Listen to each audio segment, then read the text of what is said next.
اب سوال پیدا ہوتا ہے قیام اللیل سے مراد کیا ہے؟ یہاں پہ میں ذرا تراویح کا جو پس منظر ہے وہ بیان کر دینا چاہتا ہوں۔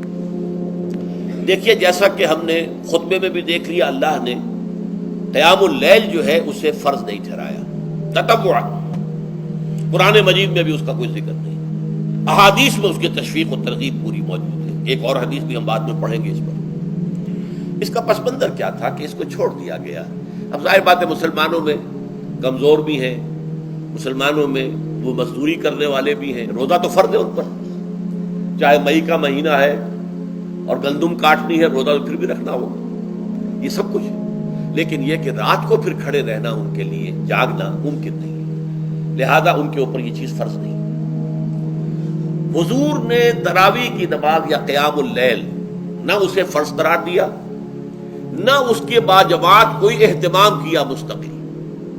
صرف 3 راتیں آپ نے جماعت کروائی ہے، اس میں 8 رکعتیں آپ نے پڑھی ہیں کہ جو آپ کا معمول تھا تہجد کا، وہ پڑھی، اور تہجد کے وقت ہی جماعت کرائی ہے۔ یہ ہے وہ حدیث۔ اس کے علاوہ کسی نماز تراویح جو ہے جو ہم پڑھتے ہیں 20 رکعتیں عشاء کے ساتھ متصل، اس کا کوئی ذکر نہ دور نبوی میں ہے نہ دور صدیق اکبر میں ہے۔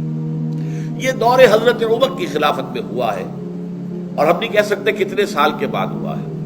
حضرت عمر رضی اللہ تعالیٰ عنہ کی خلافت کا دور جو ہے وہ تو 10 برس ہے، ہو سکتا ہے 5 برس کے بعد ہوا ہو، 6 برس کے بعد ہوا ہو، 12 ہوا ہے ان کے عہد میں۔ حضرت عمر ایک مرتبہ مسجد میں داخل ہوئے، مسجد نبوی میں، تو دیکھا کہ کچھ لوگ 8 10 12 جو ہے وہ ایک جو ہے حافظ کے پیچھے کھڑے ہوئے اور قرآن سن رہے ہیں، کچھ دوسرے کونے میں کھڑے ہیں، کچھ کہیں اور کھڑے ہیں، مختلف جماعتیں ہو رہی ہیں۔ تو انہوں نے سوچا کہ کیوں نہ ان سب کو ایک امام کے پیچھے جمع کر دیا جائے، اور اس کے لیے لوگوں کی سہولت کے لیے عشاء کے ساتھ متصل رکھ دیا جائے، اس لیے کہ تہجد کے وقت اٹھنا جو ہے وہ تو ہر کس و ناقص کا کام نہیں ہے، کہ عشاء کے بعد اگر تھوڑا سا اضافی وقت ہو صرف، تو یہ ہر شخص کر لے گا، مزدور بھی کر لے گا۔ لہذا آپ نے یہ نظام تجویز فرمایا کہ عشاء کے متصلاً بعد 20 رکعت نماز پڑھی جائے اور ایک امام کے پیچھے پڑھی جائے۔ یہ گویا کہ اجتہاد ہے حضرت عمر رضی اللہ تعالی عنہ، اس کو آپ نے خود بدعت بھی قرار دیا ہے، لیکن بدعت حسنہ۔ بدعت کس اعتبار سے؟ لغوی اعتبار سے، نئی بات، اس لیے کہ حضور کے زمانے میں نہیں تھی، تو یہ اس طریقے سے ایک نئی بات ہے۔ لیکن یہ بات چونکہ بہت اچھی ہے، بہت عمدہ ہے، آپ جب یہ نظام چل پڑا تو ایک دن مسجد میں آئے، دیکھا کہ بڑی بھری مسجد ہے، صحابہ کھڑے ہیں اور ایک امام کے پیچھے قرآن سن رہے ہیں۔ آپ نے فرمایا نعم البدعۃ ھذہ، یہ جو ہم نے نئی بات شروع کی ہے یہ بہت اچھی ہے، بہت عمدہ ہے۔ اب یہاں سے فرق واقع ہو گیا ہے۔ ایک تو اہل تشیع جو ہے وہ تو ویسے ہی حضرت عمر سے بہت دشمنی رکھتے ہیں، عناد رکھتے ہیں، تو حضرت عمر کے اجتہادات سے انہیں نفرت ہے، انہیں دوری ہے، چاہے وہ کوئی سا بھی حضرت عمر کا اجتہاد ہو۔ ہمارے ہاں اہل حدیث حضرات بھی در حقیقت حضرت عمر یا کسی اور خلیفہ راشد کے فعل کو وہ سمجھتے ہیں کہ یہ ایگزیکٹو آرڈرز ہیں، یہ ہمیشہ کے لیے نہیں ہے۔ حضرت عمر نے اپنے دور میں ایک نظام قائم کیا، ان کے دور کے لیے ٹھیک تھا، یہ ہمیشہ کے لیے نہیں ہے۔ ہمیشہ کے لیے وہ 8 ہی رکعتوں کے قائل ہیں، وہ تہجد والے، لیکن اس میں بہرحال انہوں نے بھی خود یہ اضافہ کیا ہے کہ وہ 8 رکعتیں وہ عشاء کے ساتھ متصل پڑھتے ہیں، تہجد کے وقت تو نہیں پڑھتے۔ اور حضور نے تو صرف 3 روز جو ہے وہ کرائی تھی جماعت، وہ لوگ 30 دن یا 29 دن پڑھ رہے ہیں، تو اضافہ تو انہوں نے بھی کر دیا، وہ نظام میں تبدیلی تو ہو گئی۔ لیکن اہل سنت جو کہلاتے ہیں، ہمارے جو 4 جو ہیں، جو ہمارے مسلک ہیں، حنفی، مالکی، شافعی، حنبلی، ان کا اتفاق ہے اس پر حضرت عمر کا، کیونکہ ان کے سامنے اصول یہ ہے کہ حضور نے فرمایا علیکم بسنتی وسنت الخلفاء الراشدین المہدیین، تم پر لازم ہے کہ میری سنت کو پکڑو مضبوطی کے ساتھ، اور میرے خلفائے راشدین مہدیین جو ہیں ان کی سنت کو پکڑو۔ اس اصول سے یہ 4 فقہ جو ہیں حضرت عمر کے اجتہادات جو ہیں ان کو بھی پابندی سمجھتے ہیں کہ تمام عمر کے لیے، قیامت تک کے لیے امت مسلمہ پر ان کی پیروی لازم ہے، لہذا اس میں اجماع ہے۔ اور یہاں تک کہ یہ سب سے آخری جو اس میں مسلک پیدا ہوا ہے زمانی اعتبار سے، سب سے پہلے مسلک جو ہے حنفی پیدا ہوا ہے، پھر مالکی پیدا ہوا ہے، پھر شافعی پیدا ہوا ہے، اور پھر حنبلی آخری ہے۔ اور امام احمد ابن حنبل بہت بڑے محدث بھی ہیں. مسند احمد ابن حنبل جو ہے وہ بہت بڑی کتاب ہے، بہت اہم کتاب ہے، جامع کتاب ہے. تو ان کے ہاں بھی 20 رکعتیں ہیں. چنانچہ حرمین شریفین میں، سعودی عرب میں، مکے اور مدینہ منورہ میں جو نماز تراویح ہوتی ہے اس کی 20 رکعتیں ہیں. لیکن اہل حدیث حضرات جو ہے وہ اس 8 کے اوپر اتفاق کرتے ہیں. بہرحال یہ ایک اختلاف ہے جو میں نے اس کا پس منظر بیان کر دیا. لیکن اس 20 رکعت نماز سے ادا کرنے سے، جو کہ زیادہ سے زیادہ 50 منٹ یا 1 گھنٹہ لگتا ہے، اس سے وہ قیام اللیل کا حق ادا نہیں ہوتا. قیام اللیل کا تو کچھ اور ہی تقاضا ہے. قیام کسے کہتے ہیں؟ یہ سورہ مزمل سے واضح ہوتا ہے. یا ایھا المزمل قم اللیل الا قلیلا نصفہ او انقص منہ قلیلا او زد علیہ ورتل القرآن ترتیلا.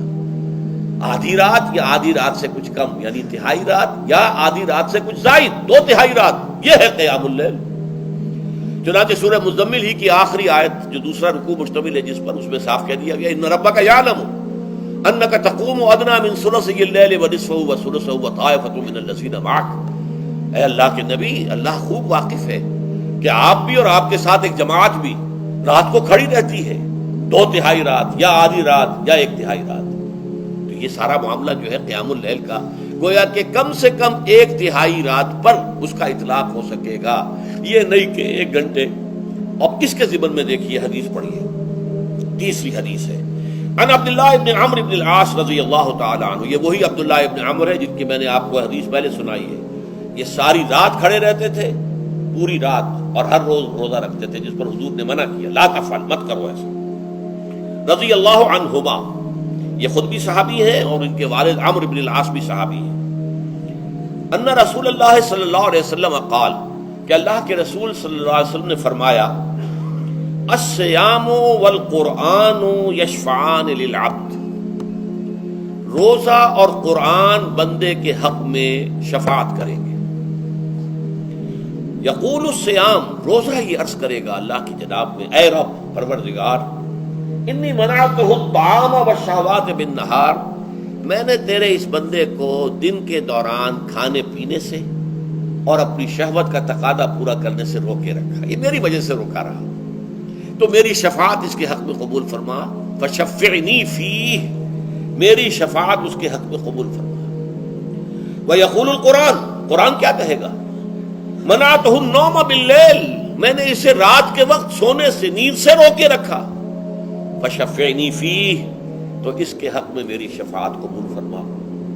حضور فرماتے ہیں فیشفعان، ان دونوں کی شفاعت قبول کی جائے گی. یہ ہے قیام اللیل. یہ قیام اللیل صرف تراویح کی نماز سے جو پڑھ لی جاتی ہے. اور ہمارے ہاں تو یہ ہے، وہاں کم سے کم یہ تو تھا، صحابہ کرام کھڑے ہوتے تھے تو جو قاری پڑھ رہا ہوتا تھا وہ ان کے دل میں اترتا جاتا تھا، اس کا مضمون اور مفہوم جو ہے ان کو معلوم ہے، لہذا وہ اس کی زبان سے نکلا ہوا ہر لفظ ان کے قلب کی گہرائیوں تک اتر رہا ہے. یہاں تو یہ ہے پیرٹ لائک حافظ ہے، اسے خود پتہ نہیں میں کیا پڑھ رہا ہوں. اکثر حفاظ جو ہیں وہ عالم تو نہیں ہوتے، اور جو سن رہے ہیں انہیں کچھ پتہ نہیں ہم نے کیا سنا ہے. تو ٹھیک ہے، کم سے کم ثواب تو انہیں ملے گا کہ انہوں نے وقت نکالا ہے. 1 گھنٹہ ہی اضافی صحیح، لیکن بہرحال اس کا وقت تو انہوں نے نکالا ہے، محنت کی ہے، کھڑے رہے ہیں، ثواب ملے گا. لیکن جو مقصد ہے وہ حاصل نہیں ہوتا. اس مقصد کے حصول کے لیے اول تو قیام اللیل کی کم سے کم مدت 1 تہائی. اگر کوئی شخص فرض کیجئے کہ اس کے ہاں کوئی اور انتظام نہیں ہے، جیسا کہ ہمارے ہاں ہم نے انتظام کیا ہے بڑے بڑے شہروں میں دورہ ترجمہ قرآن، اس میں ہمیں 5 گھنٹے لگ جاتے، نصف شب کے قریب تری جو ہے معاملہ ہو جاتا. اس میں کیا ہوتا ہے کہ ہر 4 رکعت سے پہلے جو اس کے اندر پڑھا جانا ہے حصہ قرآن کا، اس کا پہلے ہم مطالعہ کرتے ہیں بیٹھ کر، ترجمہ اور کچھ موٹے موٹے نکات کی جو ہے وضاحت. پھر کھڑے ہو گئے اور قاری صاحب کے پیچھے 4 رکعتوں کے اندر وہ 4 رکوع یا جتنے بھی ہیں پڑھ لی، سن لی. پھر بیٹھ گئے 4 کے بعد پھر اگلی 4 رکعتوں کے اندر جو کچھ پڑھا جانے والا ہے اس کا ترجمہ، اس کی تفہیم ہو گئی، پھر کھڑے ہو گئے، پھر سن لیا. اس طریقے سے 5-6 گھنٹے میں تراویح ختم ہوئی. تو تراویح بھی ہو گئی، حضرت عمر کے اجتہاد پر عمل بھی ہو گیا، 20 تراویح ہو گئی. لیکن یہ ہے کہ اس کے ساتھ جو اصل غرض و غایت ہے قیام اللیل کی، وہ بھی حاصل ہو گئی. یہ ہم نے 17 سال پہلے شروع کیا تھا یا 18 سال پہلے، اور وہ انشاءاللہ اللہ کے فضل و کرم سے اب چل رہا ہے. بڑے بڑے شہروں میں ہو رہا ہے، لاہور میں جن مقامات پر ہو رہا ہے وہ تازہ جو ندائے خلافت ہے اس کے اندر آپ اس کی فہرست دیکھ لیں. کراچی میں تو اس سے غالباً 3 گنا مقامات کے اوپر وہ کام ہو رہا ہے اور دوسرے شہروں میں بھی ہو رہا ہے. تو اس سے در حقیقت وہ غرض و غایت، وہ حکمت جو ہے پوری ہوتی ہے کہ یہ دونوں چیزیں پیرلل ہیں. من صام رمضان ایمانا واحتسابا غفر له ما تقدم من ذنبه ومن قام رمضان ایمانا واحتسابا غفر له ما تقدم من ذنبه. تو صیام اور قیام جو ہے ان دونوں کا حق ادا ہو جاتا ہے.